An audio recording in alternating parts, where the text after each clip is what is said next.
कहानी को मुकम्मल जरूर सुनिएगा। डॉक्टर जुनैद अभी अभी मेडिकल की पढ़ाई मुकम्मल करके आया था। बहुत काबिल डॉक्टर था, हार्ट सर्जन था। एक बड़े अस्पताल में जॉब मिल गई, सबके साथ मिलना जुलना हुआ। कभी भी ऐसा नहीं हुआ था कि कोई मरीज उसके हाथों शिफा ना पाया हो। उसका इखलाक मोतियों के जैसा था, मुस्कुराता तो आह भरते थे लोग। इखलाक ऐसा था, कामयाबी उसके कदम चूम रही थी। डॉक्टर जुनैद के बाप का साया तो सर से बचपन में ही उठ गया था। माँ थी गवर्नमेंट मुलाजमा थी, अपना खून बेचकर बेटा पढ़ाया था, और एक बड़ी बहन जिसकी शादी हो चुकी थी। माँ का ख्वाब मुकम्मल हुआ था, बस एक ख्वाब बाकी था, बेटे के लिए प्यारी सी दुल्हन का। माँ हर रोज उसे शादी का कहती, लेकिन जुनैद साहब कहते, माँ तुम क्यों जिद लगाए बैठी हो, कर लूंगा शादी भी। माँ खामोश हो जाती। जुनैद की जिंदगी में क्या होने वाला था, जुनैद की सोच से भी दूर था। एक दिन जुनैद की लाइफ में एक परस्तान की परी जैसी कोई लड़की आ गई। इतनी हसीन थी कि मानो कि कोई जन्नत से आई हूर थी। वो शायद बीमार थी, लेकिन दिखने में बिल्कुल बीमार नहीं लगती थी। उसके साथ उसकी माँ, बहन और शायद उसका भाई था। जब उनका नंबर आया तो डॉक्टर जुनैद के पास आए, सलाम किया और बताने लग गए, पिछले 7 महीनों से उसका इलाज करवा रहे हैं, लेकिन दिन ब दिन ज्यादा बीमार होती जा रही है। डॉक्टर जुनैद ने उसकी तरफ देखा, वो बेबस सी नजरों से जुनैद की तरफ देख रही थी। डॉक्टर जुनैद ने रिपोर्ट देखी तो उसके हार्ट में सुराख था, और डॉक्टर ने कहा था अगर ये 2 महीने तक ठीक ना हुआ तो ये मर सकती है, बस 2 महीने का टाइम है इसके पास। डॉक्टर जुनैद उसका चेकअप कर रहा था, सब टेस्ट वगैरह लिख कर दिए, और शाजिया को कहने लगा, देखो शाजिया, जब तक तुम ठीक नहीं होना चाहोगी कोई भी डॉक्टर तुम्हारा इलाज नहीं कर सकता। शाजिया मुश्किल से होंठ हिला सकी, आंखों में आंसू थे, बस इतना कह सकी, डॉक्टर मैं मर जाऊंगी ना। डॉक्टर जुनैद ने कहा, मेरे पास आई हैं, आप यकीन रखे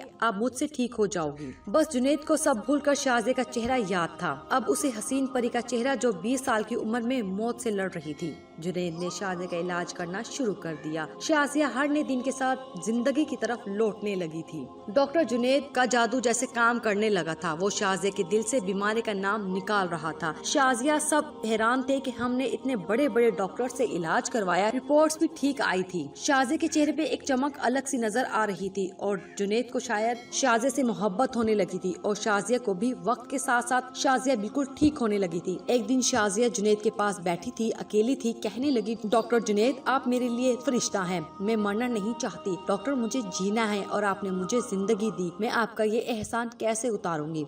जुनैद ने शाजिया का हाथ पकड़ा और कहने लगा, शाजिया मुझसे शादी कर लो, तुम्हारा एहसान उतर जाएगा। शाजिया की सांस रुकने लगी। डॉक्टर जुनैद आप ये क्या कह रहे हैं? जुनैद ने मुस्कुराते हुए कहा, हाँ शाजिया मुझसे शादी करोगी। बात बड़ों तक पहुंची और रिश्ता हो गया। शाजिया जुनैद की हमसफर बन गई। जुनैद उसका बहुत ख्याल रखता, शाजिया को पलकों पे बिठा के रखता, बहुत खुश थी शाजिया जुनैद के साथ। जैसे शाजिया का कोई ख्वाब था, जो कुछ दिन के बाद मरने वाली थी, वो आज जिंदा और अपने हमसफर के साथ जिंदगी गुजार रही है। जुनैद ने शाजिया को जैसे दोनों जहां की खुशियां दे दी हों। एक रात शाजिया की तबीयत कुछ खराब हुई, और जैसे शाजिया को लग रहा हो कि उसका आखिरी वक्त आ पहुंचा हो। शाजिया अब शायद मरने से नहीं डर रही थी। जुनैद इसको अस्पताल लेकर जाने लगा तो शाजिया ने कहा, जुनैद अस्पताल ना ले जाओ मुझे अपने पास घर में रखो। जुनैद ने कहा, शाजिया पागल ना बनो। शाजिया ने कहा, जुनैद मान जाओ मेरी बात, यहाँ मेरे पास बैठो, कुछ पल तुम्हारे साथ गुजारने हैं। जुनैद उसके जिद के सामने हार गया और शाजिया के पास बैठ गया। शाजिया ने अपना सर जुनैद की गोद में रख लिया और कहने लगी, जुनैद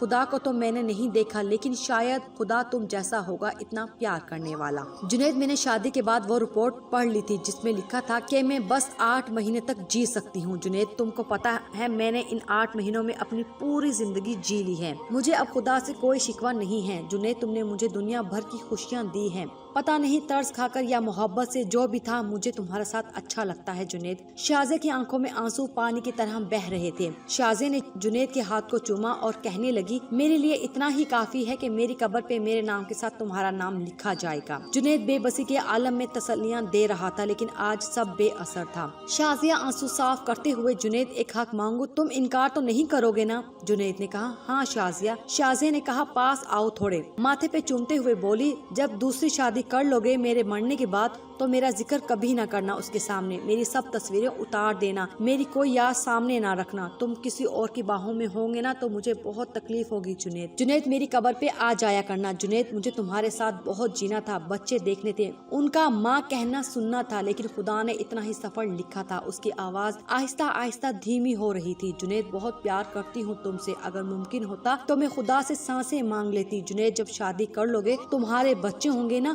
تو اپنے بچوں کو بھی میری قبر پہ لے کے آنا، میرے نا سے ہی تمہارے بچوں کو دیکھ سکوں گی۔ قبر میں مردہ سب دیکھتے ہیں، میں تمہارے بچے دیکھوں گی۔ جنید مجھے جینا تھا لیکن جنید اس کا آخری لفظ تھا، آخری پکار تھی، بے بس نگاہیں تھی، خاموش ہوتی آواز تھی، بے جان ہوتا جسم تھا، سب خواب خاک ہو رہے تھے، بچھڑنے میں کچھ سانسیں باقی تھی، دنیا دھندلی ہوتی نظر آ رہی تھی، ہاتھ سے ہاتھ چھوٹ رہا تھا، آنسو بند ہو رہے تھے۔ جنید کی آغوش میں آخری ہچکی اور ہاتھ سے ہاتھ جدا ہو گئے۔ بہت سارے خواب لیے شازیہ بچھڑ گئی۔ جنید بہت محبت کرتا تھا لیکن بے بس تھا، خدا کے لکھے کو کہاں کوئی بدل سکتا ہے۔ آج بھی وہ زیادہ وقت شازیہ کی قبر پہ گزارتا ہے، وہ ہم سفر تھا۔